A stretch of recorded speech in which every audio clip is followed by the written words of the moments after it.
The coastal highway north of Bodega Bay hugs the shoreline.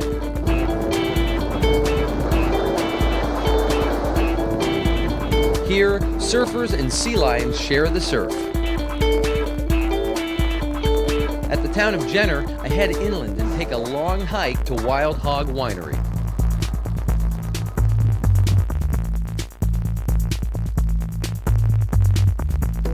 I'm off to meet a guy who is one of the pioneers of Sonoma County winemaking, if I can find him. This is how I'm supposed to get here. I have a map, but it's not really doing me any good in the fog. There's Wild Hog up there, and this I know is the ocean because of the whale, but I'm never gonna go home.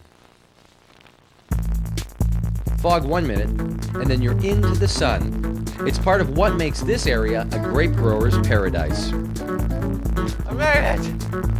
All right, welcome to Wild Hog. Oh, thank you. Directions were great. I didn't realize the length of time it would take me to get here.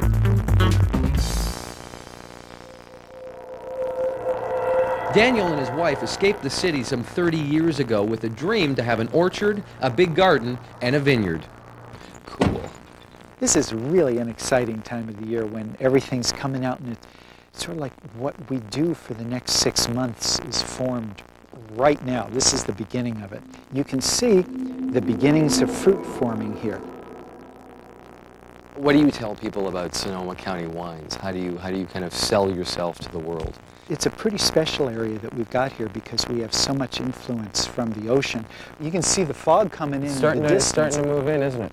And it's that fog that makes this area so special in many ways, because it's the coolness from the fog that helps create so much character for the wines out in this area. What you're doing here is pretty incredible because you're growing grapes and you're making wine in an area where people thought it would be impossible to do this. Well, it's true, because the first person that planted grapes out here since Prohibition was Mick Bowen. And when he started planting grapes, the farm advisors all told him there's no way he'd ever get fruit ripe out here. And he and then everybody else since then has proved those people wrong, and we've become actually a pretty respected area for Pinot Noir and Chardonnay. Daniel has his own special ways to find out when his wine is ready for the bottle. Most of everything we do out here, we do, smelling it, watching it, listening to it. I can walk into... Listening to it? Well, you listen to your wine? Yeah, I listen to the wine. It talks. If you listen to it, the same thing in the vineyard. It'll tell you it's time to do something. And the other part is I can listen to the barrels, and if you stick your ear in the barrel, you can hear if it's still fermenting. And if it's still fermenting, you definitely don't want to bottle it. No, that's true. I've never heard that before. You want to come in? Here, come listen to some wine. I'd love to listen to some wine. This I gotta hear. Yeah. Can I call them pops, Daniel? You sure can. It almost is a snap, crackle, pop sound. Actually, I think this one's Eddie Van Halen. yeah, definitely Van Halen. If you hear gas escaping, if you hear a psst sound, that means that there's still something going on. It's still there. fermenting, yeah. But if you hear kind of a sucking sound, that means that you've got a little bit of a vacuum inside the barrel. And that's good. You want to hear that sucking sound. This is how the old guys used to do it, hundreds of years ago. By touch and by sight and by taste and by sound. It's paying attention to it and not depending on science all the time. We consider ourselves to be a little bit of an alchemist out here. But we're, instead of making gold, we're making wine. Hey, you're a musician as well, right? So push that art angle wherever you can. Yeah. Only when Daniel's wine tells him it's ready is it time to bottle. What you end up doing is you take the bottle, a full bottle from here, you put it on the platform, you press the button one time. Occasionally you got to beat on the top to make the corks fall down. That? Okay. And what I'm doing is I'm just filling the bottles. Okay, so this is assembly line work for me. Line it up there. But one of the real nice things about being so small is we make wine for ourselves. Fortunately, there's enough people out there that like wine the way we make it and the way we like it, so it works pretty well. So Kevin, you're pretty good at this.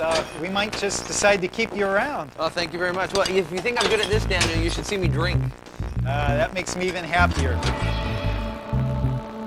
As the vines soak up the California sun, filtered through wisps of Pacific fog, you can see where Sonoma wines get their extraordinary character. What do we?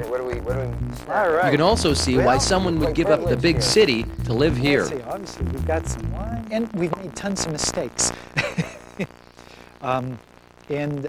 Some of the mistakes were undrinkable, which is sad, and other mistakes were mistakes that weren't good enough for us to sell.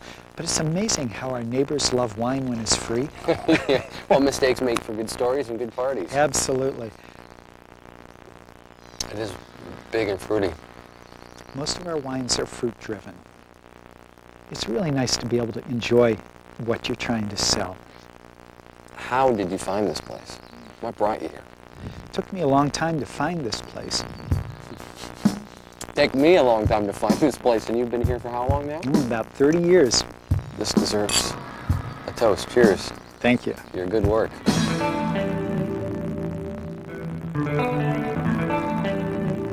Well, this has been a pretty great trip here, Daniel. You drank enough wine that I got to go make some more. Oh, yeah, very nice there. Well, thanks so much. Okay, Kevin. Okay. And look, you better take the map. Just follow it backwards, or Yeah. you'll never make it. Thanks a lot. Bye, Kevin. Take care. See you, Buster. Bye. Okay, here we go again.